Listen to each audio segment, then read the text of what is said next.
Hey guys, welcome to Bike It. So today we are going to be talking about how not to get your bike stolen. And that may seem like a really elementary concept to you guys. It's pretty obvious, lock it up. But there's some tips and tricks to making sure that it's completely secure and that it's not going to walk away on you. So here's how not to get your bike stolen.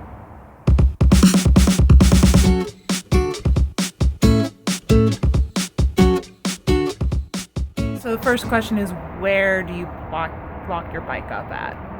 Where are you going to keep it from getting stolen?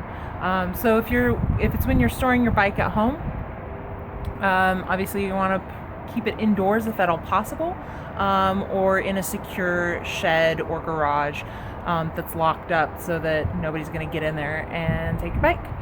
If you are keeping it outside or if you're out and about, you're going to want to choose a place first that has a lot of foot traffic. A place where there's going to be a lot of people around, seeing if someone is messing with it or what's going on. That tends to deter people from stealing bikes.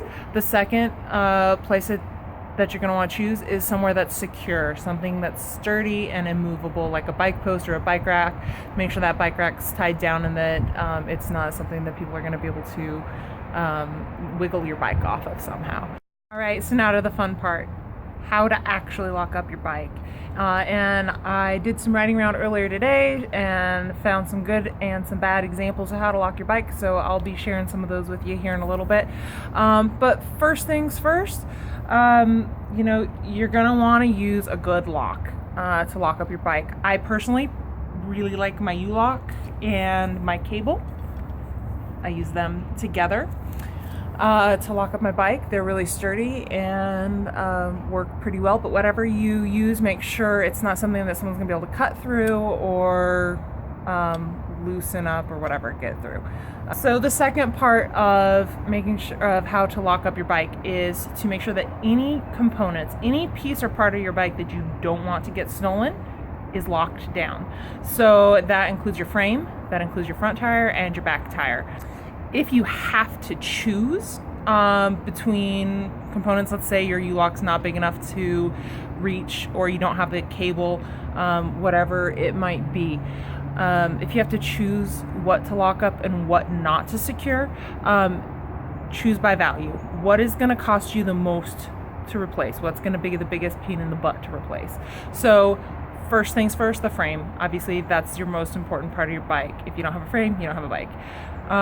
Your second piece, and this is where people oftentimes get mixed up. Everybody goes for the front tire, but the truth is, if you had to replace it, that back tire is more expensive because it has the cassette attached to it. So it's more expensive and harder to lock up. So if you can only lock up your back tire and your frame, go for that first. And then, of course, if you can get all three in, awesome. Lock up as much as you can.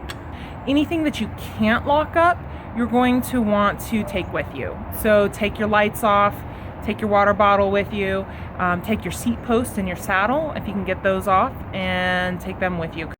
You may also want to consider registering your bike with the city or local government, just in case it does get stolen.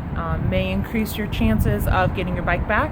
You can also consider, if your city or local government doesn't have an option like that, you can also consider registering it with a third-party service such as like Bike Shepherd or Bike Spike. They have little QR codes that you can put on your bike or different GPS tracking systems so that if your bike does get stolen again, you're increasing your odds that you're going to get your bike back. All right, so that's how not to get your bike stolen. I will link some additional information down below in the description. If you haven't done it yet, subscribe. This is a new channel and we need more viewers like you who help support us and who are interested in biking themselves. So subscribe and get out there and bike it. Thanks, guys.